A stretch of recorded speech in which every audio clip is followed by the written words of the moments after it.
Graça e paz a todos, Deus abençoe você por estar na escola bíblica dominical lá da sua igreja, ok? Ou que você esteja vendo aqui um dos nossos vídeos, que muito nos alegra. Obrigado pelo seu carinho, obrigado por estar vendo. Gente, como todo apresentador de YouTube pede, né, que tem os seus canais aí, opa, meu caderninho aqui de esboço.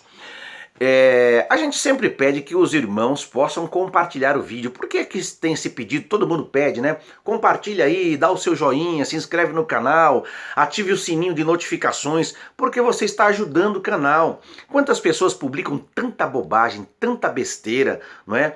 Não agrega valores nenhum à vida de ninguém. E as pessoas muitas vezes, até crentes, não é? Promovem esses canais aí. Então, que tal você ajudar as pessoas a conhecer um pouco mais a palavra de Deus, compartilhando os vídeos, abençoando aqui o nosso trabalho? Dá trabalho gravar vídeo, gente, muito trabalho, né? Você tem que pesquisar, você tem que estudar. No caso de escola dominical, a gente vai nas bíblias de estudo, vai no dicionário, procura subsídio teológico, procura interpretar da forma mais fidedigna possível o texto ali que está sendo colocado para ser explanado, para que as pessoas aprendam, e eu também aprendo, né? Estou sempre aprendendo, que quando a gente vai ensinar, a gente lê primeiro, a gente absorve esse alimento espiritual primeiro, né? Sorve-se desta comida, dessas informações, desse conhecimento, para depois passar para as pessoas. Então isso é muito importante, por isso que quando você dá de graça, não custa nada, o seu joinha, o seu like, você ajuda muito o nosso canal, ok? Às vezes eu vejo lá, né, o número de visualizações e que o like ele foi tão menos da metade das visualizações. Então as pessoas estão assistindo o vídeo, estão gostando, mas muitas vezes esquece de abençoar aqui o nosso trabalho. Então abençoe o nosso trabalho em nome de Jesus. Eu também quero agradecer aos irmãos que têm comentado, que têm curtido, que têm compartilhado, certo? Nós também estamos ali ajudando na direção de uma casa de recuperação, ok? E eu quero pedir que você possa também, depois dar uma olhada aí na descrição, eu vou deixar o link do Facebook da casa para você conhecer lá o nosso trabalho, e também a casa se coloca à disposição para você que tenha aí pessoas que estão sofrendo por conta de dependência química. Entre em contato conosco, ok? Nos comunique a sua necessidade, verifique lá como é que está a situação dessa pessoa, para que a gente possa orientá-lo da melhor maneira possível. Sempre existe uma solução, e a casa, ela é uma casa evangélica, é uma casa que, além dos 12 passos, do tratamento em si, ela também é uma casa que diariamente realiza cultos, realiza trabalhos, e também através da palavra de Deus é que nós vamos auxiliar esta cura, ok? Gente, então o nosso tema aqui é sobre família, mordomia da família. Esta é a revista, certo? Esta é a revista aqui, sobre a mordomia da família. Na verdade, a lição é a mordomia da família. Isso aqui é a mordomia, a mordomia espiritual, com vários elementos aqui que você já viu aí: a mordomia cristã, a mordomia do corpo, a da alma e do espírito, agora da família. Depois nós vamos ter da adoração, dízimo e oferta, trabalho, finança, da terra, enfim. Mas a próxima lição, que é a lição 4, é a mordomia da família. E o texto áureo está em Josué, capítulo de número 24, e o versículo 15, que está dizendo: porém, se vos parece mal aos vossos olhos servir ao Senhor, escolhei hoje a quem sirvais. Porém, eu e a minha casa serviremos ao Senhor. E a verdade prática diz: a família é a primeira instituição criada por Deus.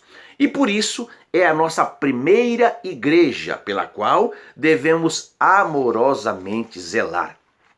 Então, nesta lição aqui, nós vamos ver que a família, ela é a base da nossa vivência, né? É a célula máter da sociedade, e nós veremos que este é um plano já revelado por Deus desde o princípio, e é certo que nós, irmãos, estamos muito preocupados aí com a preservação da família nos últimos anos, porque nós estamos vendo ela se deteriorando gradativamente. E não é só a família no sentido da sociedade não cristã, dentro da família cristã, dentro da igreja, nós estamos vendo as famílias se desfazendo. Nós estamos vendo o divórcio se tornar aí uma coisa muito patente a cada dia que passa, né? Os valores da família em geral estão sendo deteriorados e nós não podemos esquecer que a família ela foi instituída por Deus, né? Instituída por Deus.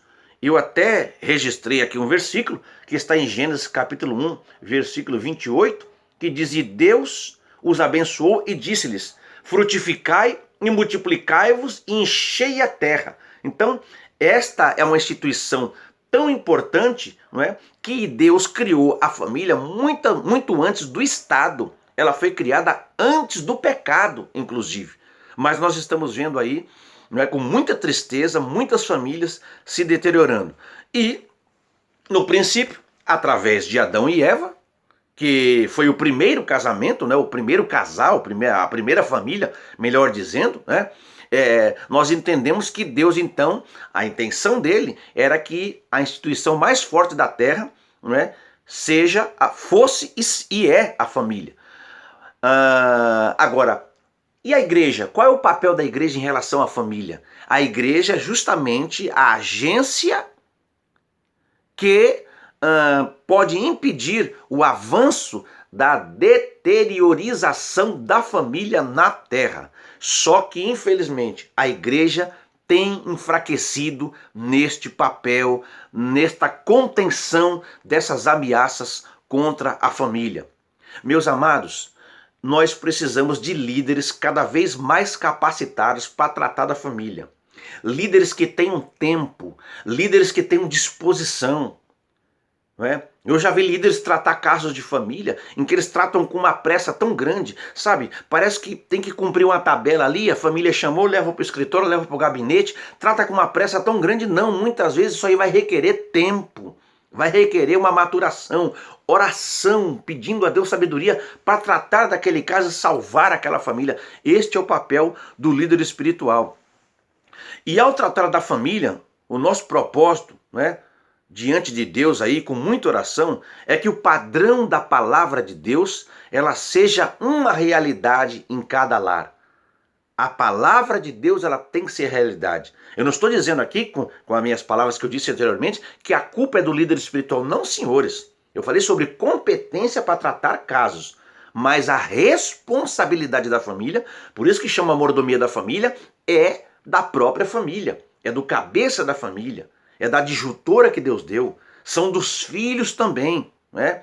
Então, os pais e mães devem ser bons mordomos de suas famílias perante a Deus. Nós entendemos então, eu já disse, vou repetir aqui, corroborar as minhas palavras anteriores, que a família é a mais antiga instituição da raça humana. Ela é a única instituição criada por Deus antes da entrada do pecado no mundo.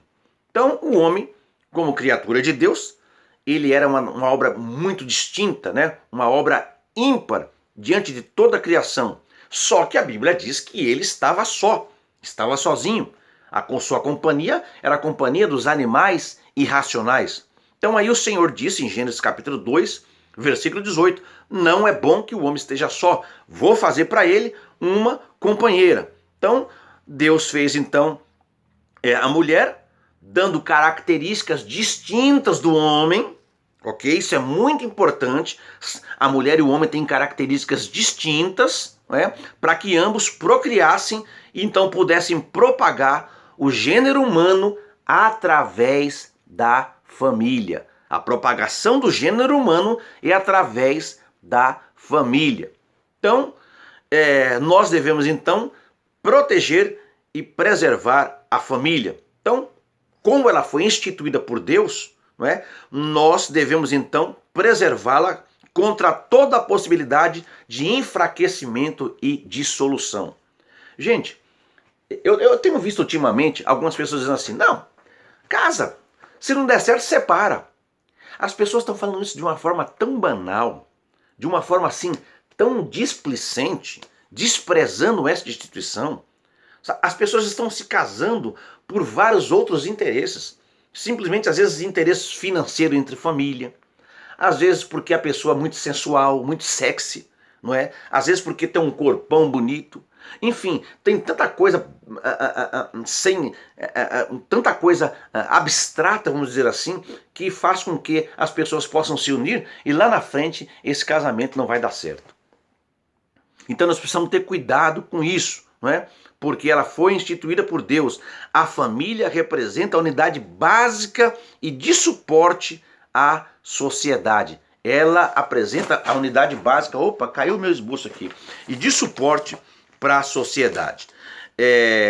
Outra coisa que nós precisamos entender é que a família é uma muralha moral e espiritual contra a degeneração social. Gente, deixa eu abrir um parênteses aqui. Quantas mães estão assistindo novelas ou vendo novela junto com as filhas diante da televisão? Quantas pessoas elas estão promovendo uma facilidade para que o diabo entre na própria família, dando a chave para ele, dando legalidade para ele para que ele entre? O nosso modelo de família é o modelo bíblico. Este é o modelo de família. O modelo de família é homem se juntar à mulher através do matrimônio e disso gerar filhos e propagar uma boa sociedade. São muitos os elementos que são então corruptores, que agem contra a família. Deus estabeleceu princípios básicos e vitais para a manutenção da família, os quais dão o equilíbrio necessário para a sua preservação. Então, a primeira coisa que Deus fez foi a união entre homem e mulher. Você tem percebido aí, isso a partir dos bancos escolares, que os sociólogos de plantão, especialmente os esquerdistas, eles querem destruir esse princípio bíblico. Eles querem desfazer da mente das pessoas que a família, ela começa a partir da união entre homem e mulher. E esse negócio está tão forte que, você sabe, já chegou lá no STF. Não é? Eles querem criminalizar a homofobia, mas não explica, não é, em detalhes e de forma plena o que é homofobia. Homofobia seria agredir um homossexual? Ou seria simplesmente expressar a sua ideia de discordância do comportamento deles? O que é homofobia? Não tem uma linha divisória. Ou seja, você pode até ser preso futuramente se você pregar a palavra de Deus como ela é. Não estou dizendo aqui ofensas, não estou dizendo aqui depreciar as pessoas pela sua opção sexual, não estou me referindo aqui a você tratá-las com desdém, com desprezo, não. Eu estou dizendo que o modelo de família, o padrão, é o padrão bíblico. O homem e mulher se juntando através do matrimônio para então, através desse matrimônio, constituir a família. Então veja que é a união entre homem e mulher através do matrimônio. Inclusive até o matrimônio tem sido banalizado também, né? Então veja que a família é a célula máter da sociedade. Então, do ponto de vista de Deus, o casamento deve ser vitalício e a família deve ser indissolúvel. Ah, irmão, eu estou vendo muitas outras coisas aí, inclusive na igreja. Gente, o padrão bíblico é esse que eu estou dando aqui. Se aconteceu, por que aconteceu, não vou entrar nesse mérito, não é? Nós temos um padrão, a Bíblia, que é o nosso livro, não é? É o nosso livro de regra de fé e prática, que este aqui, é através deste aqui que nós devemos pautar os nossos ensinamentos e a nossa família. Então, veja que existe aí, quando Deus instituiu a família, nós aprendemos pela palavra que existe os deveres conjugais. Então a mordomia cristã para a família requer que seus membros conheçam a responsabilidade de cada um deles. Cada um de nós devemos reconhecer as nossas responsabilidades dentro da família. Gente, por que muitas vezes a família está sendo deteriorada no meio cristão? Vou colocar de novo aqui, olha.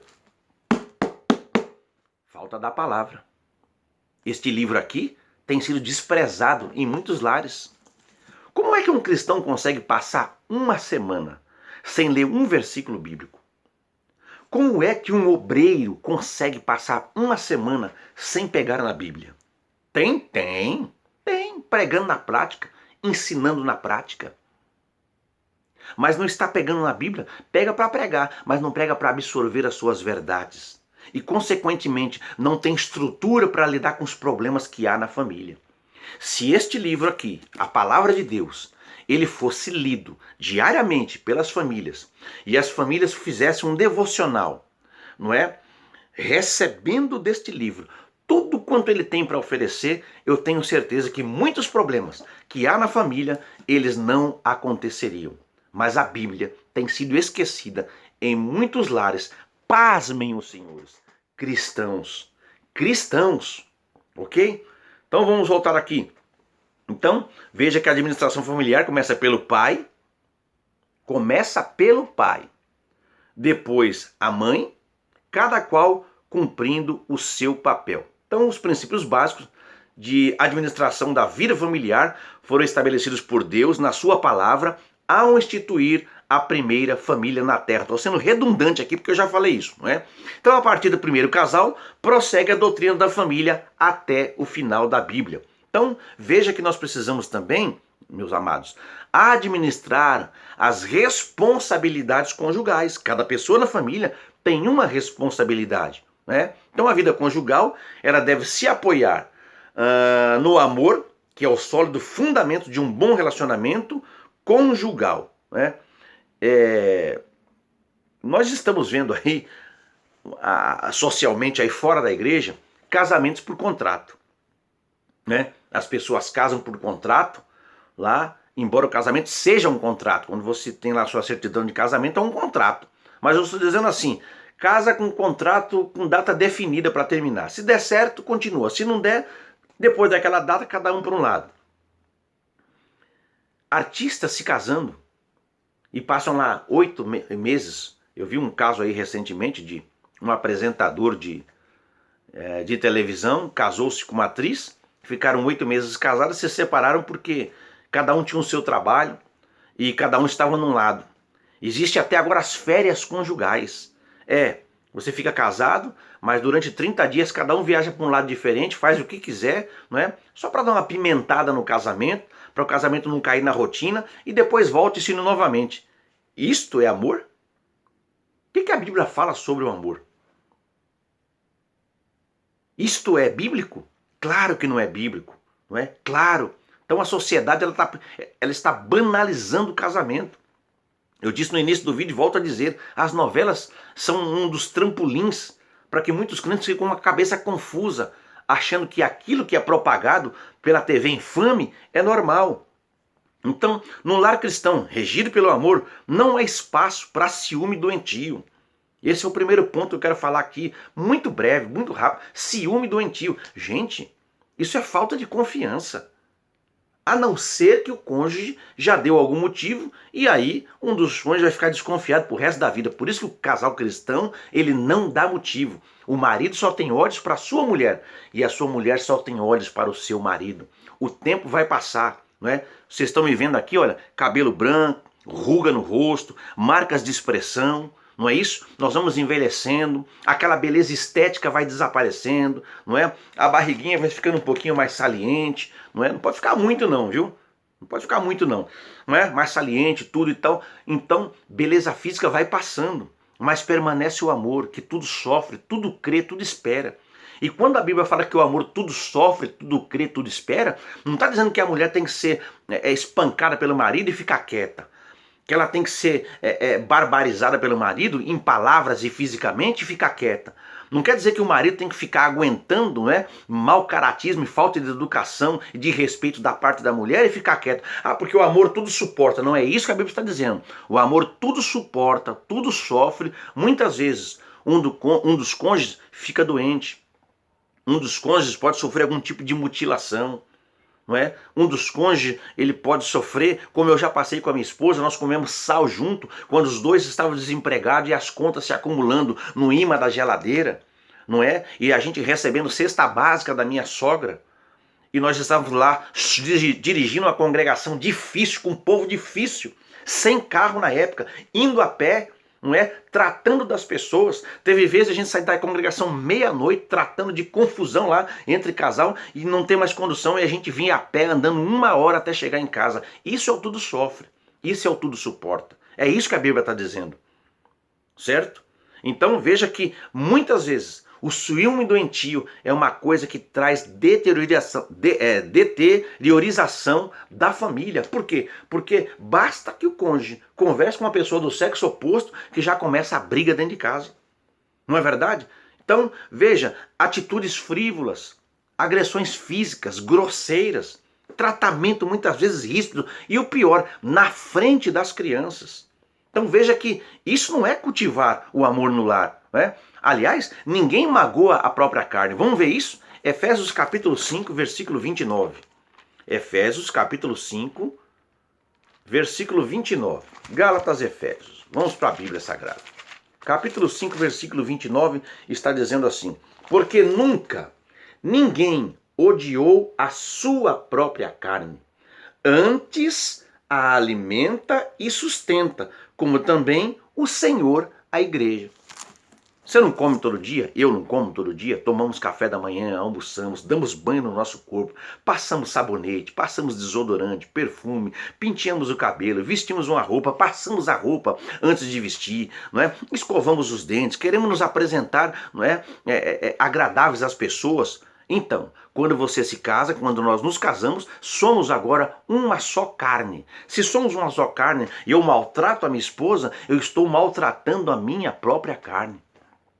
Ok? Então, pelo casamento, repito, nós formamos uma só carne. Isso está no mesmo capítulo 5 e versículo 31. Então, no relacionamento conjugal, deve existir intimidade com respeito mútuo, para que a união conjugal não se desmorone facilmente. Né? O amor, eu escrevi aqui, evidente, é demonstrado entre os cônjuges, e esse amor demonstrado cria um ambiente de felicidade e tranquilidade entre todos dentro do lar. Gente, não confunda amor verdadeiro com o amor do Facebook, tá? Porque muitas pessoas, não estou aqui generalizando, vocês são inteligentes, não é? Muitos casais realmente se amam de verdade e eles muitas vezes propagam as suas atividades, o seu passeio, não é? Lá a sua festa de aniversário, de casamento, pelas redes sociais, que é uma coisa lícita. Mas muitas vezes as pessoas usam a rede social para criar uma fachada de felicidade, de alegria, quando por trás, aqui atrás, o casal está sofrendo e os filhos estão sofrendo.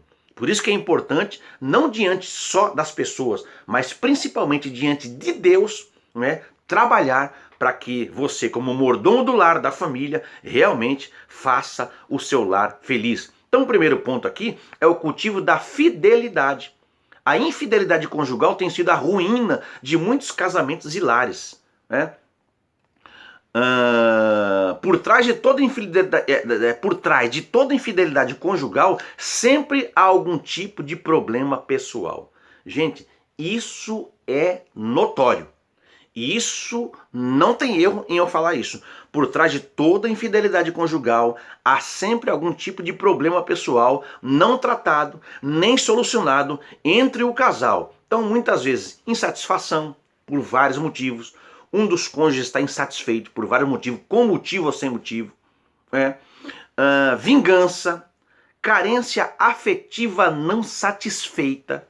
Isso é tremendo, porque um despreza o outro, um deprecia o outro, um não está ligando mais para o outro e este outro vai sofrendo, porque não está vendo mais felicidade, não está sentindo mais alegria, não tem prazer no relacionamento conjugal.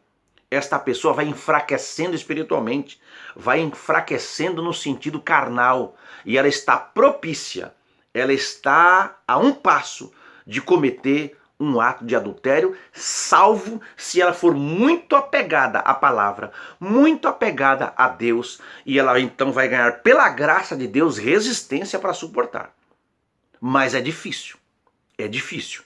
É preciso estar num nível espiritual muito alto, não é? Não estou aqui justificando adultério não, senhores, mas alguns deles que acontecem a culpa não foi só de quem cometeu o ato, mas foi daquele que poderia estar regando esta terra, mas simplesmente cessou de regar esta terra. E às vezes a culpa só recai sobre aquele que fraquejou, mas sobre o santarrão que dentro de casa não cumpriu o seu papel, as pessoas não, olha, fulano de tal, homem de Deus, santarrão, olha só, como é que a mulher pode fazer uma coisa dessa? Mas ele foi o estopim de todo o acontecimento. Gente, é um assunto delicado e é coisa séria. Então tem muitas outras coisas que são elementos negativos, condutores para a infidelidade conjugal, né? Então o casal que se preocupa com o melhoramento do seu casamento procura resolver as suas dificuldades e busca ajuda e aconselhamento dos seus líderes. Agora,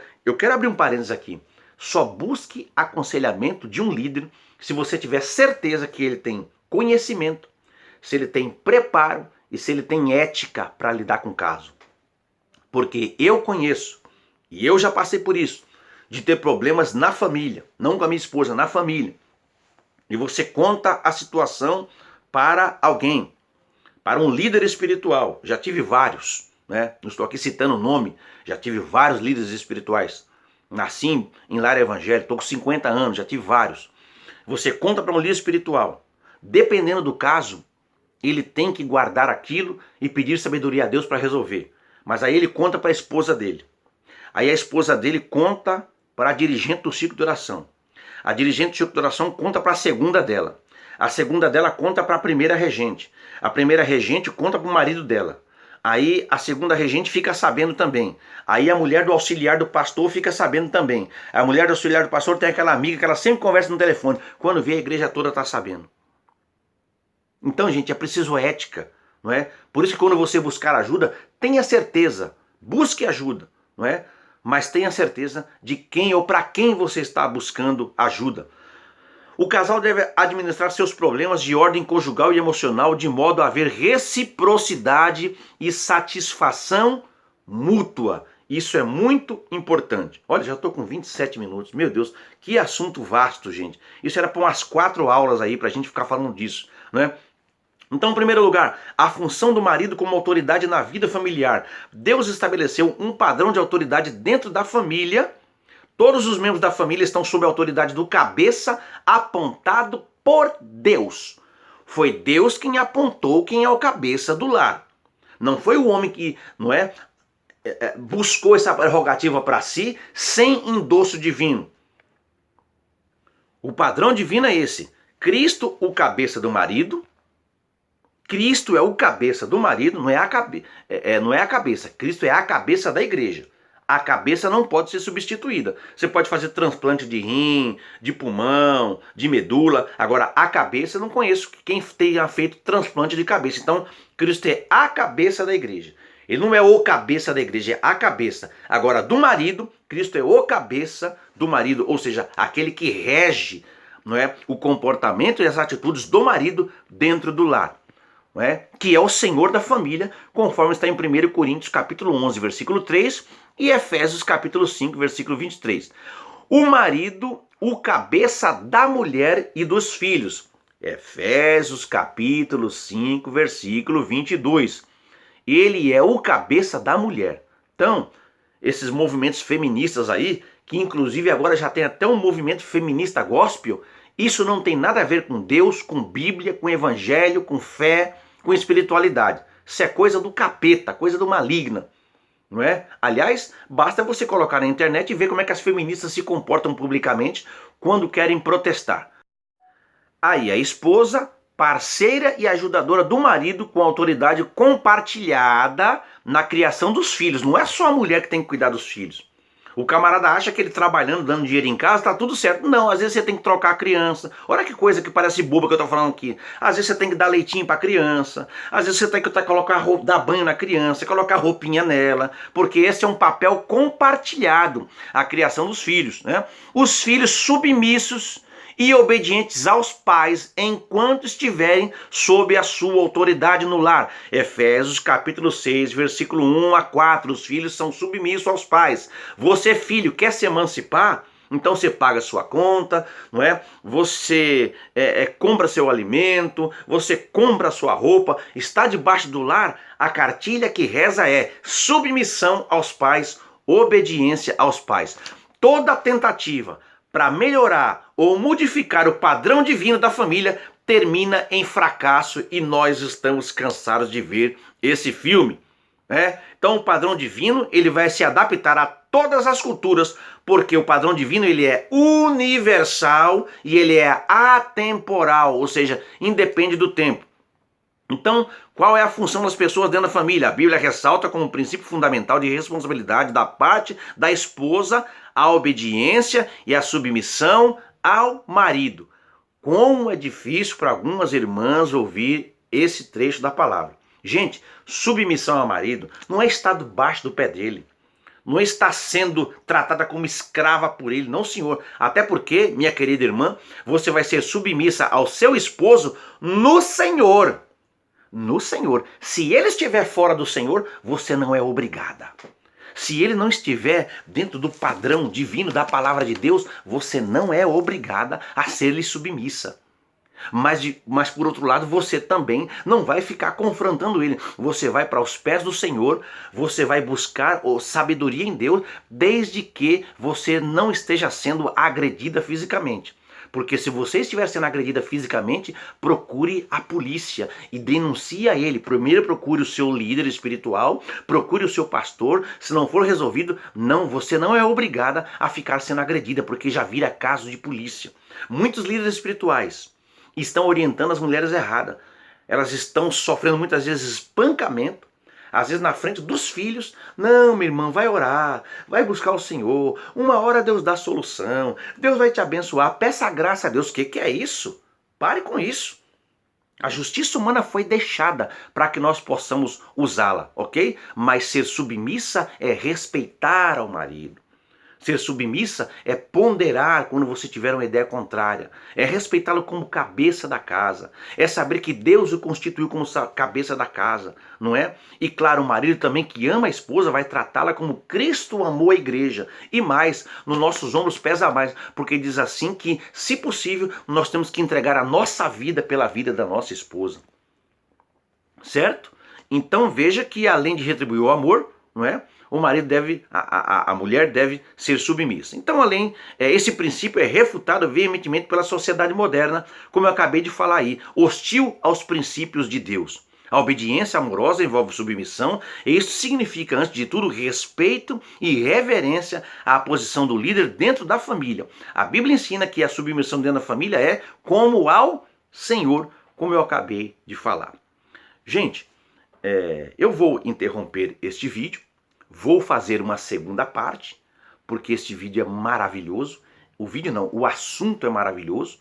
Eu já estou aí chegando aos 30 minutos e eu vou fazer uma segunda parte e eu peço que você possa, então, abençoar o nosso trabalho compartilhando com outras pessoas. Gente, a minha forma de falar é essa, muito sincera, não é?